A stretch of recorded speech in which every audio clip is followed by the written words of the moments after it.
there's a lot going on in the world.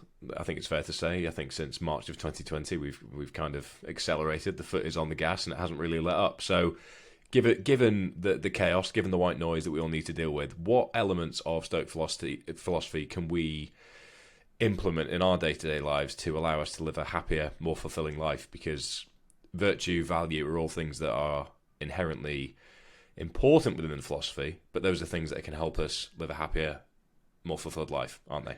Yeah, I think the very first thing that can help us is the basic idea that Stoicism shares in common with other Greco-Roman philosophies, as well as, frankly, with Eastern traditions, for instance, like Buddhism or Taoism or Confucianism. That is the very basic idea of adopting and developing and practicing a philosophy of life. The notion of having a philosophy of life should actually be kind of very widespread, because we all have a philosophy of life, whether we realize it or not. Most of us get our philosophy from religion. We grow up in a religious family or in a religious environment, religious society, and therefore we acquire three fundamental components that I think are common to every philosophy of life. And these components are a metaphysics, and ethics, and a set of practices. A metaphysics is a way to think about the world. So if you're a Christian, for instance, you understand the world as being created by an all-powerful God, that sort of stuff. If you're a Stoic, you understand the world as the result of physical interacting events, cause and effect, that sort of thing. In terms of ethics, ethics is an account of how we should live in the world. So if you're a Christian, you follow the Ten Commandments, at least ideally. You are inspired by the teachings of Jesus and so on. If you're a Stoic, you use something called the Four Cardinal Virtues as a way to navigate life. You read Marcus Aurelius and Seneca and things like that. And then in terms of practices, if you're a Christian, you go to church, you read scriptures and meditate on scripture, you talk to other Christians about things, you listen to what your preacher or priest is saying. Similarly, if you're a Stoic, you read the ancient texts as well as modern versions of them, modern commentaries. You talk to other Stoic practitioners, and you try to keep in mind what these people are telling you that is relevant to everyday life. So really, the notion of adopting a philosophy of life is something that is essentially universal. I mean, everybody has it. The Greco-Roman idea is that given that you do have a philosophy of life anyway, you might as well make a conscious decision about which one to adopt, and from time to time check whether it works for you or not. It may turn out that just because you were born Christian or Jew or Muslim or whatever it is, it might be turned out that that's not exactly the best thing for you. It doesn't work very well, in which case, once in a while, you want to stop and think about, what else is around? What are alternatives, ways of thinking and living life are there, and should I give it a try? So in essence, it's a case of reflecting on the life that you're living and finding the code of ethics that lives best in line with that, rather than being bound by the code of ethics that you feel you should be living within. Is that a fair summary? That's right. And the main reason to do that is because you don't want to get to the end of your life, look back and say, oh crap, right?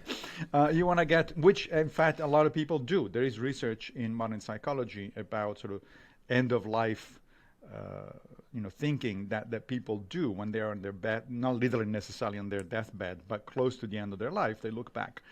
And it turns out that some people, of course, as you might expect, are pretty happy about the life they lived. Others are not so happy. And it turns out that the people that are happy for the kinds of reasons that the Stoics or the Buddhists, for instance, will be not surprised. They're happy about their lives because they spend time cultivating friendships, cultivating relationships with their loved ones, doing something that is meaningful to them and also useful to society, that sort of stuff.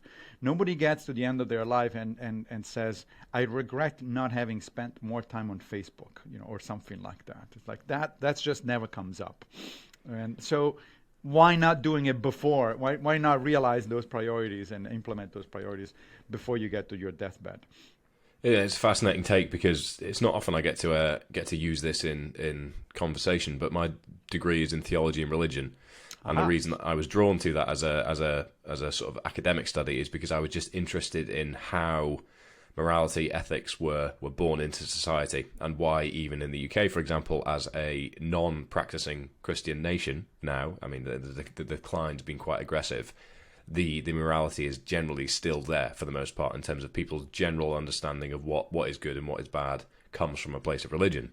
So when you actually look at the Stoics and you take away deities from that, it makes it quite a practical way of looking at things from a personal point of view rather than this overwhelming view of the world. So for myself, as somebody who's probably agnostic more than I'd say atheist, it gives me more power to change things within my own circumstances, which I think is useful if you're somebody that feels that way, because I think actually having no faith can be just as damaging as having faith that can mislead you, because it guides you in the right direction, in the wrong direction. So the Stoic philosophy generally, and as we'll come on to, the four cardinal virtues that you've mentioned that underpin all of this, it gives you power over yourself, which I think can be a very good way of steering your own ship.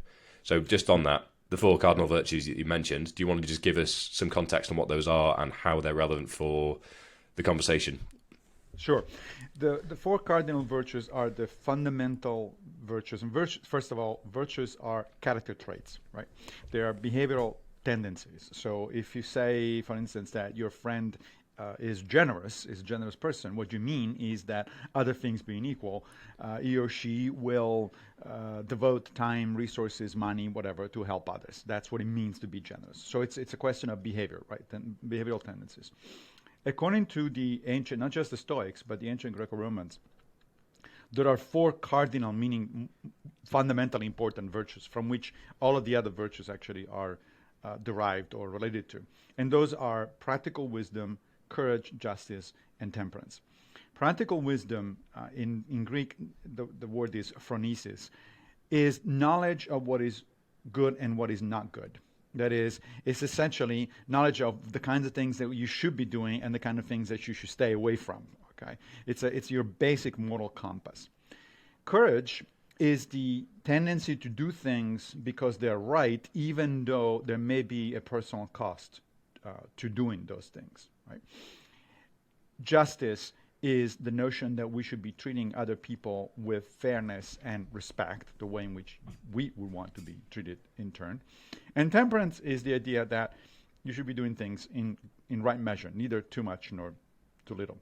So the basic idea is that when you are faced with any kind of major, or frankly even minor decision in life, or when you're facing a setback and you have to figure out a way to overcome it, the first thing you do is you consult your cardinal virtues and use them kind of as a moral compass. And you ask yourself, well, is what I'm contemplating doing temperate, courageous, just, and phronetic, or practical, practically wise?